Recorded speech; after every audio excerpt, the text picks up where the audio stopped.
Thank you all for being here with us today. Secretary Mattis and I are very pleased to welcome our Canadian counterparts, Foreign Minister Chrystia Freeland and Minister of Defense Harjit Sajjan. To Washington, welcome. It was a great day, and indeed it was my honor to host this State Department 2+2 strategic dialogue, and it's a great opportunity for us to have gotten some serious work done, but it's also a discussion amongst friends. The four have gotten to know each other quite well, and we've achieved a lot together. Our meeting today comes after the historic signing of the United States-Mexico-Canada Agreement, which was a tremendous victory for all three countries. I want to especially thank Minister Freeland for her efforts to make this happen. Look, the final deal is a home run. It modernizes NAFTA to address 21st century issues, 21st century economy, open trade and business, opportunities for United States farmers and manufacturers, reduce trade barriers amongst the three countries. In today's meeting, the four of us discuss how we can continue to build off of this, take this achievement and make progress on a worldwide range of bilateral and global issues. On the bilateral front, we discussed our joint efforts to ensure North America is vigorously protected by both our militaries in close cooperation with one another. We also had the chance to discuss our bilateral cooperation to promote economic security by countering technology transfers, intellectual property theft, and other attempts to acquire sensitive technology from our two countries. This will enhance security by ensuring our economic competitiveness and preserving our military capabilities. These joint efforts support a comprehensive trading relationship and millions of jobs in our two countries. In addition to domestic priorities, we worked through a range of global issues as well. We talked about our work and collaboration as members of NATO. We discussed our response to the situation in Ukraine. I expressed my concern over Russia's recent aggression in the Sea of Azov, where it rammed and opened fire on Ukrainian vessels. We also had the important opportunity to discuss our shared commitment to improving security in Iraq, where our nations have both made tremendous sacrifices in the name of freedom. I spoke, too, of the importance of applying pressure on the Iranian regime to stop its efforts to undermine Iraq's democracy and security. It was great, too, to talk about how we've worked closely together on North Korea, and I thanked my Canadian counterparts for enforcing all of the UN Security Council resolutions and encouraging other countries to maintain pressure as well. Of course, given the close relationship between the United States and Canada, disagreements will undoubtedly arise from time to time. But our countries have always worked closely together to resolve these challenges, including through regular and open dialogue like we've had here today. I'm very confident that as rough patches emerge, we'll work through each of those challenges. With that, I'd like to turn things over to Foreign Minister Freeland to make a few remarks, and then if you'd introduce Secretary Mattis, that'd be great. Okay. Thank you, Mike. Merci beaucoup. Bonjour tout le monde. Hello, everyone, and thank you for being here. First of all, I would like to thank the Secretary of State Pompeo and the Secretary of Defense Mattis for their warm welcome today. Canada and the U.S.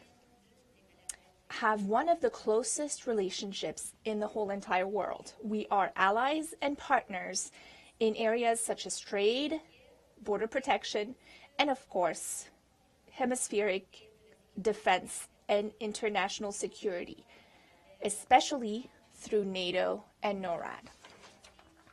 I would like to thank our hosts for giving us the opportunity to meet here today and to further discuss these topics as well as other issues of common interest for our two countries.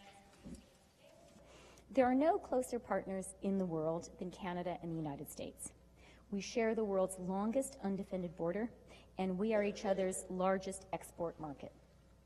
Since the Second World War, we have worked side by side to build the rules-based international order and to fight for liberal democracy around the world. This 2+2 meeting has been in the works for a while, and it is a real pleasure to have been able to spend some time with our U.S. colleagues here in Washington to discuss our bilateral relationship and also some of the global challenges that we're confronting together.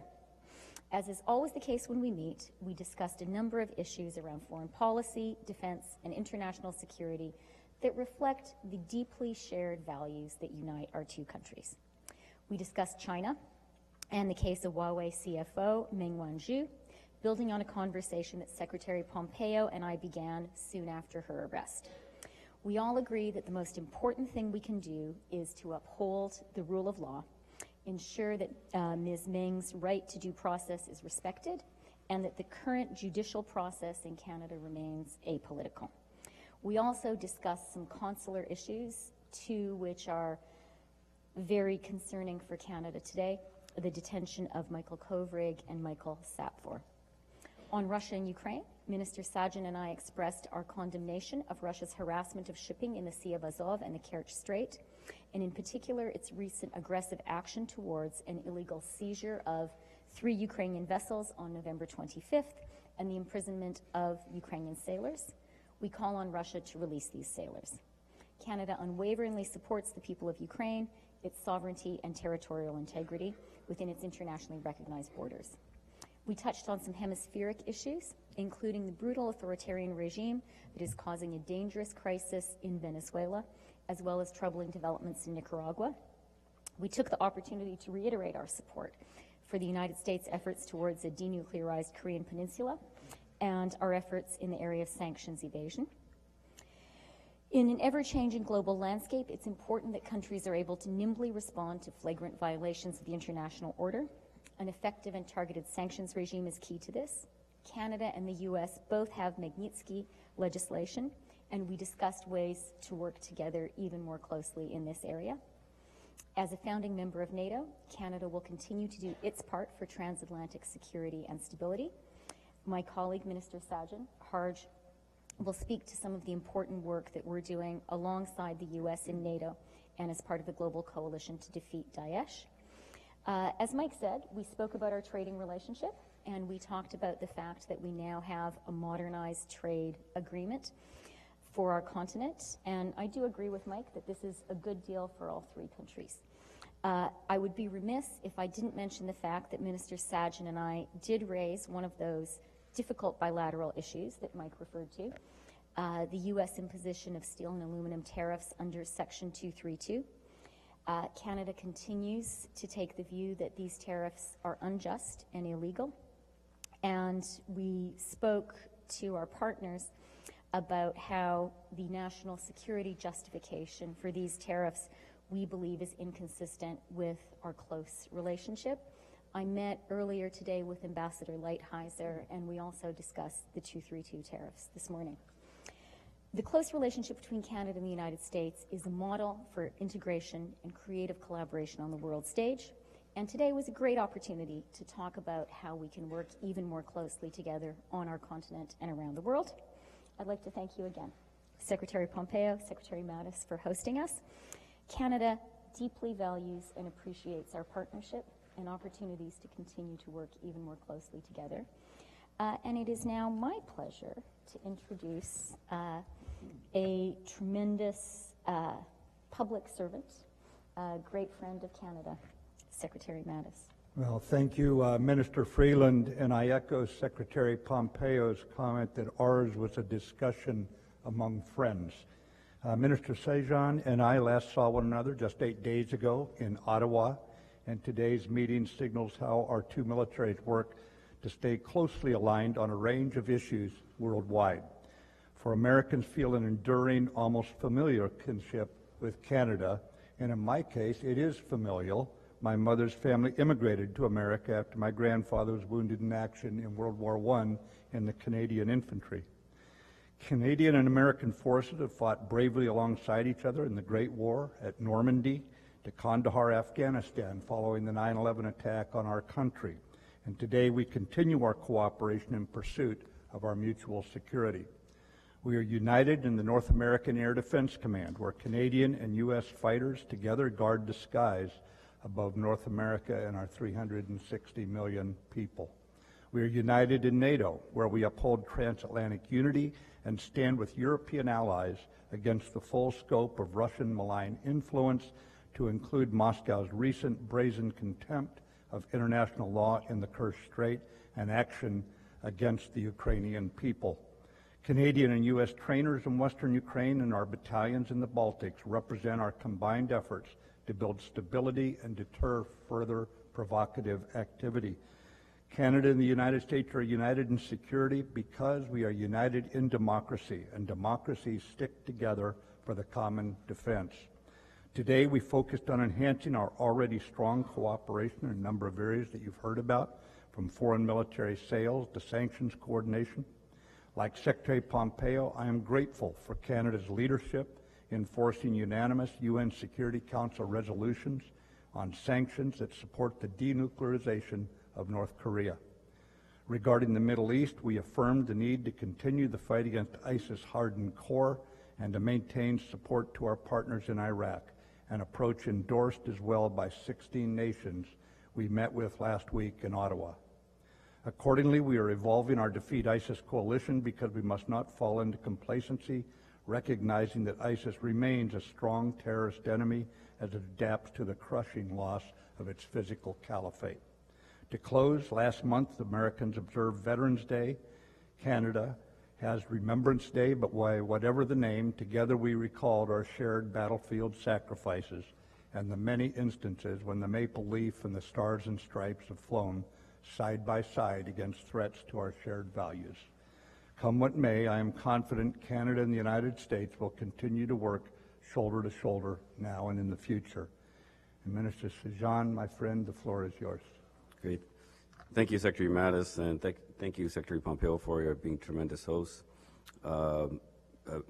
Secretary Mattis and I also share another mutual understanding, which is we're both from the West Coast as well, which he reminded me of early on. As my colleague, Minister Freeland said, we have had a productive meeting to discuss our shared defense priorities. The United States is Canada's most important ally and defense partner. Our relationship is long-standing, deeply entrenched, and multifaceted. Our relationship was forged on the battlefield, fighting side by side. It is rooted in our shared geography, in our common values, in our historic connections, and in our highly integrated economies. And it is unique in its levels of integration and military-to-military cooperations at all levels and across the globe. The Canadian Armed Forces and the United States military stand shoulder to shoulder to protect and defend the continent of our citizens. NORAD is the most notable example of this cooperation. We have been working together seamlessly for over 60 years since its inception to protect North America against current and future threats. Our militaries are highly interoperable. We are constantly learning from each other through our regional, continental, and international exercises. We provide collective transatlantic defense through NATO. We are participating in multinational efforts to enforce sanctions against North Korea. At the UN command in Korea, Canada is the second largest contributor after the US. And earlier this year, General Eyre became the first Canadian to hold the post of Deputy Commander.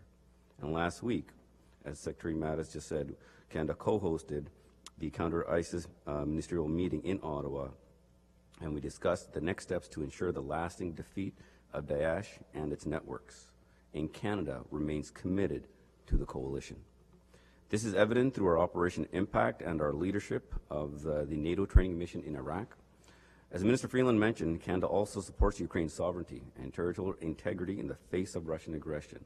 We have trained more than 10,000 Ukrainian soldiers as part of Operation Unifier. And at any given time, we have about over 800 Canadian Armed Forces members deployed on Operation Reassurance, and they are supporting NATO deterrence measures in Eastern and Central Europe alongside our American allies. Canada is also leading NATO's Enhanced Forward Presence Battle Group in Latvia, similar to the U.S. presence in Poland, and we have recently extended this mission by 4 years. In the Asia-Pacific region, Canada is engaged in op projection and working with the U.S. and other partners on regional security and defense cooperations. And ladies and gentlemen, these are just a few examples of the depth and breadth of the Canada-U.S. defense partnership. Our cooperation offers both countries greater securities, and we will always remain strong allies and partners and even better friends. Thank you.